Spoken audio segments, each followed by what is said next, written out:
October 24th, 2021. No better time to talk about why I named my channel what I did than now. So why is it a low yield for effort?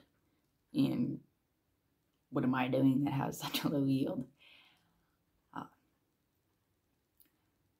So I wish the answer to that question was simple. Maybe I'm climbing a mountain. I don't have the right boots or something like that. No, that's not what it is. What this is about being neurodiverse and not identifying as autistic. And this is I'm 34 now, and this is a diagnosis that I've had for 20 years. Coming to terms with it as a young teenager versus coming to terms with it as an adult is two different things entirely. Really, two different things entirely. I'm just learning that. So, what's it called first? Well, it's called saccadic dysfunction, which means that I have small, uncontrollable, rapid eye movements that I can't notice, see, or have as much control over as the average person. Sometimes they can be rapid, more often they're a lot slower than average with me. Now, what does it cause? Basically, it causes a lot of really tricky symptoms that are not classic for other neurodiversities, visual neurodiversities like dyslexia. What it caused in my case are three basic things. Were apparent almost from birth. Number one, extreme fear of heights. People say that fear of heights is always psychological. You hear people say, oh, well, I'm afraid of heights because I fell down the staircase. I fell off a carnival ride. I saw somebody, this sounds terrible, I saw somebody jump off a bridge when I was too young to process it. And because of that, I don't like being up high. I never had that. And nobody ever said, oh yeah, you got stuck in some high up place when you were a little kid. And now ever since then you've been afraid of heights. I don't ever remember not being afraid of heights, and I don't ever remember the specific thing that caused it. The next, difficulty reading. Like I said, this was not classic dyslexia, so it's really difficult to diagnose based just on difficulty reading.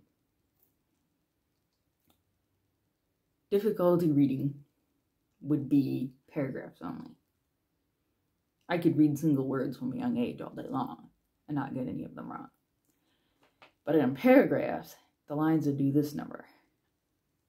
One word from one line would jump down to the next, and the other word would jump up and all that. I was the kid who always had to have the bookmark. I probably had, because we had to read the Bible in Sunday school, which I could do. But I probably had about 10 bookmarks in my Bible, because anytime they would say, turn to a specific book and read this, I had to read with the bookmark like that. But then I could.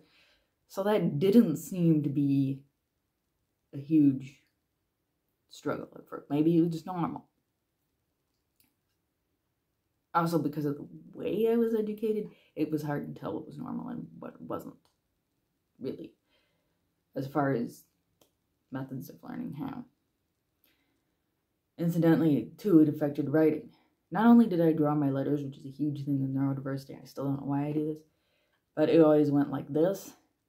The writing would go like this, or it would go up most often down. And even if I had lines in the paper, the letters would end up below that line somehow. And first I didn't know how.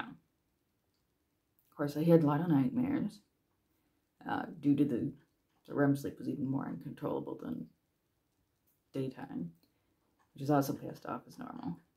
I don't think it was normal to the extent that I had. I remember at one point in time waking up from at least 5 levels of sleep, which some people don't even acknowledge that there's that many, but there are. So from that, and then moving on to more advanced math, the long division, same thing would happen with the paragraphs. a number would come up and down from the wrong line. It wasn't that I didn't understand what I was doing, because I could explain the concept perfectly. I could even do it in my head, much easier than on paper. Which was really strange. If you can't do something on paper, you shouldn't be able to do it in your head. So, this went on for years. Nobody knowing what was happening.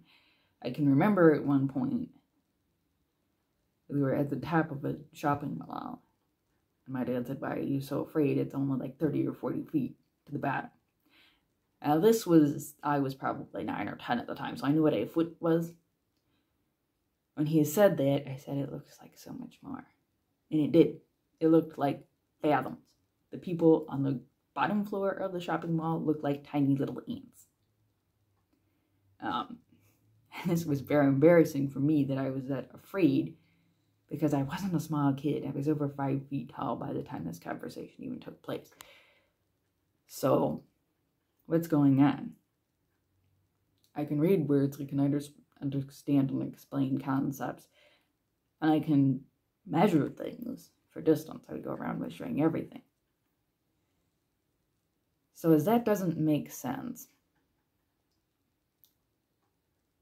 what does make sense is knowing that it's only going to get worse, right?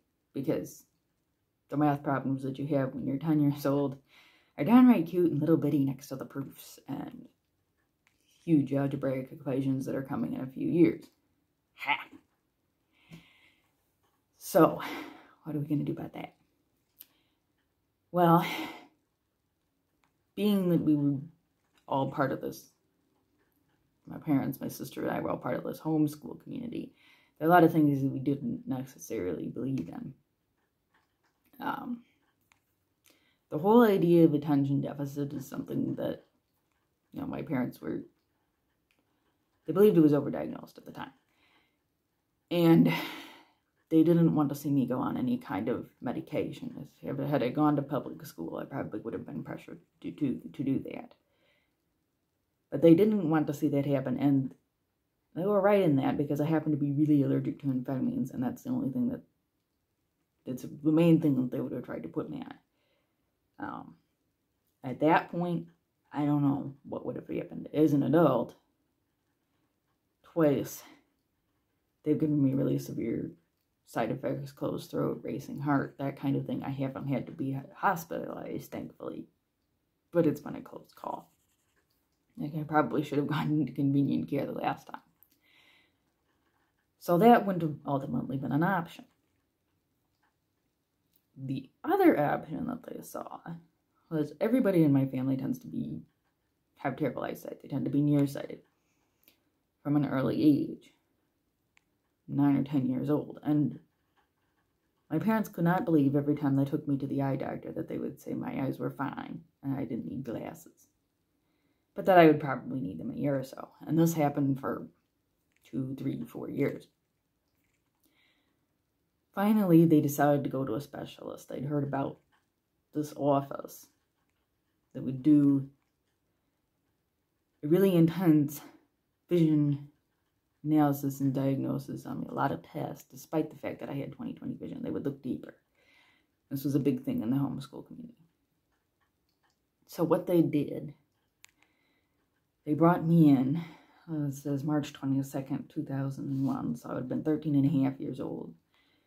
They brought me in for this battery of tests: color blindness test, depth perception test, visual memory test, visual sequencing tests.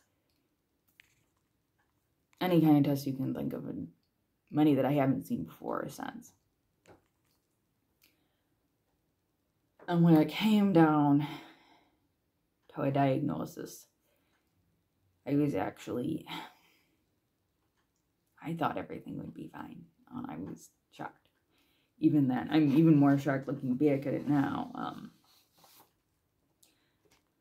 In here it says 4 categories. I was in the bottom 10th percentile, less than the bottom 10th percentile.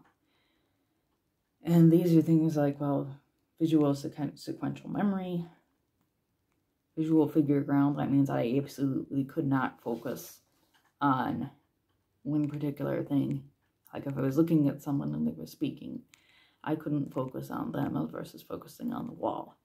Everything appeared to me in the same degree of clarity. And I thought that was normal. Virtually everyone who has some kind of visual impairment thinks it's normal. Because we can't try on somebody else's eyes as if they were glasses. So, what was recommended at the time was a course of vision therapy, which looks quite strange. It looks like a bunch of optical illusions and visual games and toys when you look at it. When you look at the office, the therapy rooms, to begin with, you have the Where Waldo books, you have your optical illusions that you look at, and the picture comes out at you like this, or goes back. And yeah, good luck getting insurance to cover any of that. Also, good luck affording it if you don't have insurance, because it requires a lot of one-on-one time. Therefore, it is quite expensive. So what happened is my mom, who is a nurse, or was a nurse before she had kids, she asked around for testimonials, she got letters, she sent in all this evidence that it had worked for other people, and then she got on the phone and basically hounded the insurance company for 3 solid days, and they relented. And so I went to this office every single week. It was a 90-minute drive for vision therapy, and then I had vision therapy within the home as well. Little gadgets and optical illusions that I would take home. And at the time, for the longest time, I thought this is just something to do with my eyes. I didn't know that it was a neurodiversity at all. I didn't know that it was a brain thing until I was about 14 years old, and there was somebody, an older teenager, a guy, who came into the office, at first, in a wheelchair. And he was doing the vision therapy at the same time I was. Later on, I noticed that he was walking. I thought, well, that's what, maybe he had a broken leg or something. It so happens that they decided to go to the same Wendy's. This guy and his family decided to go to the same Wendy's as my family. And when we recognized each other, the family started talking. Oh yes, we were just at the same place. He decided, and this is a horrible story, he had been in a car accident. A drunk driver had hit him while he was looking around the area, because there are a lot of colleges around the area, where he was, deciding where he was going to go to school at 18 years old. He'd been in this car accident and suffered massive brain damage, to the point where he needed to relearn basically everything. And as sad as that was, he was having quite a bit of success, which by that time I was too. And that's when it dawned on me, this is not a vision thing, this is the brain thing. Which meant this is not something I'm going to be easily rid of, or easily cured from. Not within 9 months, not ever. Now, the 9 months that I did do vision therapy were not entirely futile. I did get to the point where I could comprehend and read a lot better, if not faster. I really wish it would have been faster, but I still read about 75% speed of what most other people would. But I don't forget what I read. These people who can be like, oh yeah, I got halfway through that book before I realized I read it before. Okay, how does that happen? But I digress. Without what I went through, I probably never could have flown, navigated an airport, navigated a college campus. I wouldn't have been a college graduate, and I might not even be driving at this point, which that part really scares me, because you really can't do much of anything right now in somewhat of a rural community that I live in if you can't drive. So now it's been 20 years, and I actually went back to the same doctor, still in practice, last year. And the reason for that is because I was having a difficult time at work keeping up with financial work and doing it fast enough. At the time, I was working as a bookkeeper. I'm not anymore. Tomorrow, I start a new job. And this doctor looked at me and said, yeah, if you do work like that, you're going to have a low yield for effort. And he smiled. Okay. Well, yeah, that's the story of my life right there. I went to college. I had excellent grades in college, but it seemed like I was taking 12 credits and studying just as hard as people who had 20. And that had always puzzled me. And I think I know why. It's from the residual effects of this neurodiversity. Now, it started to affect me a lot more. I think it started to affect me speech-wise. And I think also motor skills-wise, which is... the speech part really frustrates me at times. And I've been to a neurologist since. They don't really have a concrete answer as to what's going on. They've done brain scans and they've done MRI. The hardware's there. Something's up with the software. I think that we've got to be close to being able to do neurological mapping in humans. But I'm not going to pressure the medical field for that because they've been a little busy recently with our friend right here. They've been doing great. That's not a visual thing, but it does affect them. It does affect, your ability to get in and work together with neuroscientists and travel to various areas of the country. At one point, I had wanted to get in and see a doctor in California, which is logistically impossible, and next to impossible, because that's over 1,000 miles from here. But as of right now, that's where I am, essentially treated, partially treated, and with no cure. So that's what I'm doing this channel for, is just to document that journey with the hope is that anybody else who's on it with me, which I know there's got to be a lot of you. I know there has. Fortunately, my regular eye doctor that I've seen in interim, because 20 years is a long time to go without a new pair of glasses, which I now need, is a big believer in the vision therapy and what that can do for people.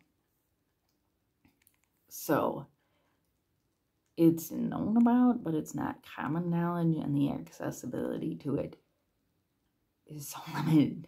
Not everybody has a really, really persistent nurse for a mother, so that base of knowledge and that amount of time to spend 3 days on the phone isn't always, an option. And paying for it out of pocket would not be an option for many people, I'm sure. So, that's what I'm trying to do, and I hope that this does eventually lead to answers and does eventually help more people than myself. Obviously, I can't promise that, and I might come back a year from now and be in a much worse position than I am now. That's the way it's gone the past several years. So we'll see. We'll have to see. So, tomorrow I start day one of a new job, the first one in a long time that hasn't involved bookkeeping.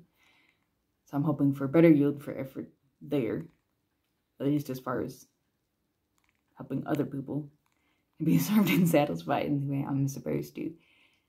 And then I'm going to give that doctor a call, and the doctor that I'd gone to 20 years ago, and see if I can't get in for an exam here this year. I see what's been lost or gained over the past year. All right, I will keep you posted.